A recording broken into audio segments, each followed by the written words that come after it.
बिस्मिल्लाहिर्रहमानिर्रहीम। अस्सलाम वालेकुम नाज़रीन। सुप्रीम कोर्ट की राहदारियों से मैं हूं गंबर ज़ैदी। सुप्रीम कोर्ट में आज बहुत इंपॉर्टेंट समाअत हुई, बड़ा इंपॉर्टेंट दिन, फैसला भी आ गया। आपको बताएंगे क्या इंतखाबात पंजाब में होने जा रहे हैं। आइंदा जो मामला बनने जा रहा है मैं आपको बता रहा हूँ, ये justice Umar Ata Bandial versus Asim Munir, army chief Asim Munir के दरमियान बनने जा रहा है। मैं ये क्यों कह रहा हूँ, ये मैं ऐसे ही नहीं बात कह रहा, जो कि सुप्रीम कोर्ट का आज ऑर्डर आया है। इन चैम्बर समाअत में क्या कुछ हुआ है, इसके बाद मैं ये बात अखज़ करके कह रहा हूँ। सेक्रेटरी इलेक्शन कमीशन से मेरी बात हुई है और सेक्रेटरी इलेक्शन कमीशन ने क्या कहा है इस समाअत के दौरान जो कुछ हुआ है, वो हमने आपको पहले वीडियो भी दिखाई है। हम आपको बताते हैं कि सेक्रेटरी इलेक्शन कमीशन क्या कह रहे हैं, क्या मामलात आगे बढ़ रहे हैं, और इस तमाम मामलात जिस तरह से आगे बढ़ रहे हैं इसमें खदशा ये जाहिर किया जा रहा है कि इदारों के दरमियान जो टकराव है वो मज़ीद शिद्दत इख्तियार करेगा।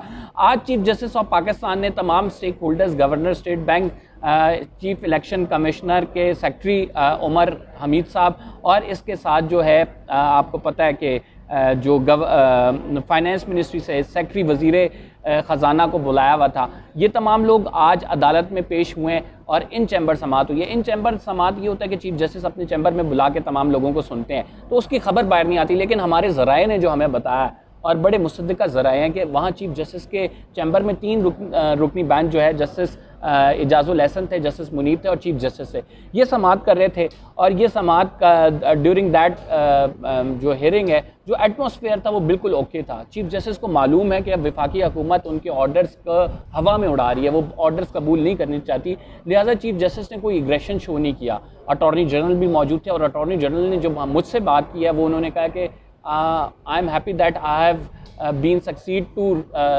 सेव माई क्लाइंट, और उनके क्लाइंट है, ज़ाहिरी बात है, प्राइम मिनिस्टर ऑफ पाकिस्तान। क्या ये मामला शहबाज शरीफ की कॉन्टेम्प्ट से आगे निकल गया? ये एक बहुत बड़ा सवाल है। इस सवाल का जवाब मैं आपको इस तरह से दूंगा। आज ज़रा हम हुक्मनामा देख लेते हैं।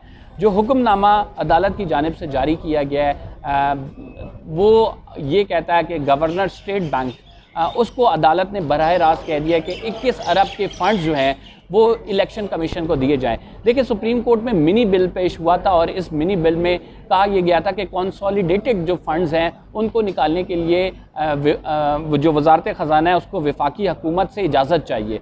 तो वो बिल पार्लियामेंट की इजाज़त के लिए पेश हुआ था, लेकिन पार्लियामेंट की इजाज़त नहीं मिल सकी। पार्लियामेंट ने वो बिल मुस्तरद कर दिया और ये रिपोर्ट लेके आज वफाकी हुकूमत आई कि हमने देखें आपके ऑर्डर्स पर हुक्म अमल दरामद किया, हमने बिल पेश किया कि सुप्रीम कोर्ट ने कहा है कि जो है फंड्स दिए जाएं, लेकिन वो पार्लियामेंट ने मुस्तरद कर दिया, तो हम क्या करें।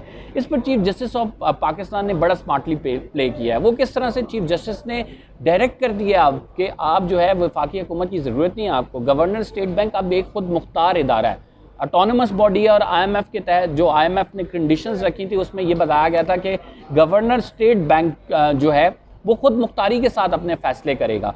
तो लिहाजा अगर गवर्नर स्टेट बैंक खुद मुख्तारी के साथ अपने फैसले करते हैं, वो वफाकी हुकूमत पर डिपेंड नहीं होते हैं या काबीना के फैसले पर डिपेंड नहीं होते हैं, तो वो 21 अरब रुपए फंड्स जारी करके 1 पेजर रिपोर्ट का कहा गया चीफ जस्टिस ने कि वो उनके चैम्बर में जमा कराएं। तो क्या गवर्नर स्टेट बैंक की जानिब से 21 अरब रुपए जारी किए जाएंगे? सबसे पहला सवाल तो ये है।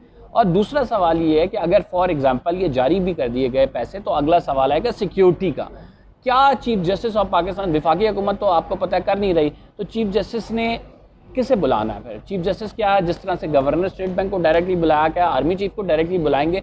तो सिक्योरिटी तो उन्होंने देनी नहीं है। अब सिक्योरिटी उन्होंने नहीं देनी, उसके 2 तरीके हैं। एक, आप वजारत दाखिला के थ्रू जाएँ, दूसरा आप वफाकी हुकूमत को डायरेक्ट करें कि आर्टिकल 245 के तहत वो सिक्योरिटी फोर्सेस को बाउंड करे, वो आए। आपका हुकूमत कहना नहीं मान रही। दूसरा, इंटीरियर मिनिस्ट्री को आप नोटिस करते हैं, इंटीरियर मिनिस्ट्री राना सनाउल्लाह के अंडर है। तो तीसरी ऑप्शन ये बचती है कि आप डायरेक्टली जो है क्या आर्मी चीफ या डिफेंस सेक्रेटरी को समन कर सकते हैं इस तमाम मामले में कि आप जो है वो सिक्योरिटी को इंश्योर करें, या कोई ख़त लिखा जा सकता है सुप्रीम कोर्ट ऑफ पाकिस्तान की जानिब से।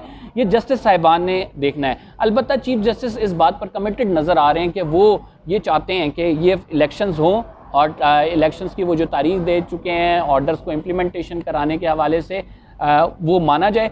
यही देखते हुए कि चीफ जस्टिस इतने कमिटेड हैं, आज पार्लियामेंट का एक और हंगामी इजलास बुलाया गया। मैं आपको बता दूं, इस टाइम जब मैं आपसे ये गुफ्तगू कर रहा हूं तो पार्लियामेंट में इस टाइम इन कैमरा ब्रीफिंग जारी है, जिसमें आर्मी चीफ और DGISI पार्लियामेंटेरियंस को सिक्योरिटी सूरत हाल पर ब्रीफिंग दे रहे हैं। This is not the first time. इससे पहले हमने ये देखा कि जब जनरल फैज़ थे, जनरल बाजवा थे, तब भी पार्लियामेंट को ब्रीफिंग दी गई, और आज जो है DGISI जनरल नदीम अंजुम और आसिम मुनीर साहब ये ब्रीफिंग दे रहे हैं।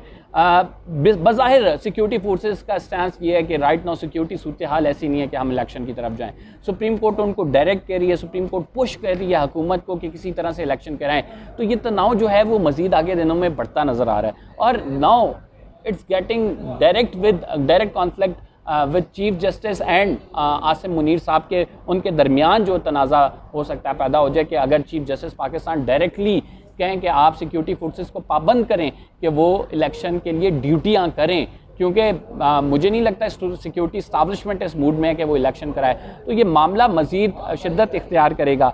अलबत्ता आज देखें सुप्रीम कोर्ट से एक फ़ैसला जारी होता है, पार्लियामेंट उसके खिलाफ करारदादें दे देती है, लेकिन पार्लियामेंट की करारदादों की क्या कोई अहमियत है? जब तक आईनी तरमीम जिसके लिए 2/3 मेजॉरिटी चाहिए होती है वो नहीं होती, तो पार्लियामेंट की करारदादों की एज सच कोई अहमियत नहीं है। हाँ, सुप्रीम कोर्ट का ऑर्डर बाइंडिंग है। सुप्रीम कोर्ट को एक सबसे बड़ा चैलेंज जो नज़र आ रहा है, जो रूमर्स भी बन रहे हैं कि जस्टिस काजी फायज़ ईसा और चीफ जस्टिस के दरमियान खतरनाक लड़ाई हुई है।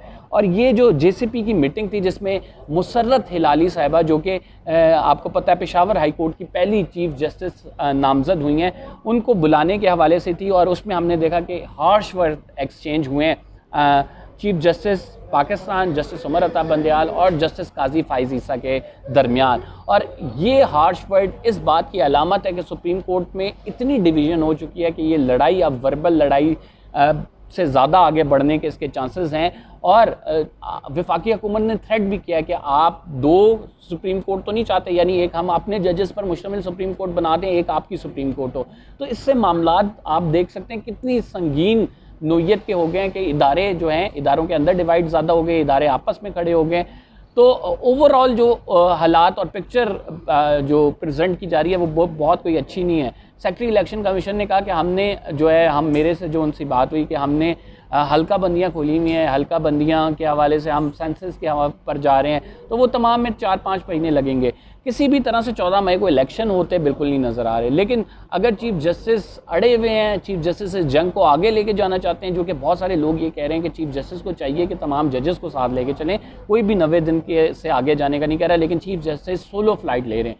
चीफ जस्टिस सोलो फ्लाइट क्यों ले रहे हैं? चीफ जस्टिस का टेन्योर ख़त्म हो रहा है सितंबर में। वो बड़े एंथुसिस्ट हैं कि उन्होंने अपने टेन्योर में एक लेगेसी छोड़ के जानी है, और वो लेगेसी ये है कि वो 90 दिन के अंदर इंतखाबात कराएं, आइन को होल्ड करें। तमाम लोगों को पता है कि इंतखाबात क्यों नहीं हो रहे और PDM क्यों नहीं चाह रही इंतखाबात कराना।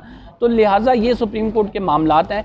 ऑर्डर में तो डायरेक्शन आ गई है। इन चैम्बर जो समात हुई थी बड़ी खुशगवार मूड में हुई, और इसमें अटॉर्नी जनरल की कोशिश ये थी कि वज़ीर आज़म को सेव किया जाए। अब वज़ीर आज़म को किस तरह से सेव किया जाए?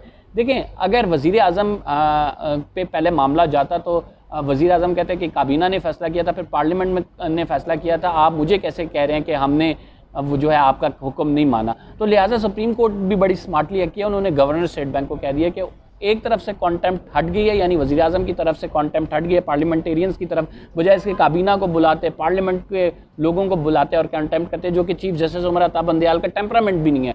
तो एक तरफ से हट के दूसरी तरफ चली गई। दूसरी तरफ क्या है? गवर्नर स्टेट बैंक को कॉन्टेम्प्ट में लाना आसान है, तो लिहाजा सुप्रीम कोर्ट ने बराह रास्त हुक्म कर दिया कि आप 21 अरब रुपए जारी करें।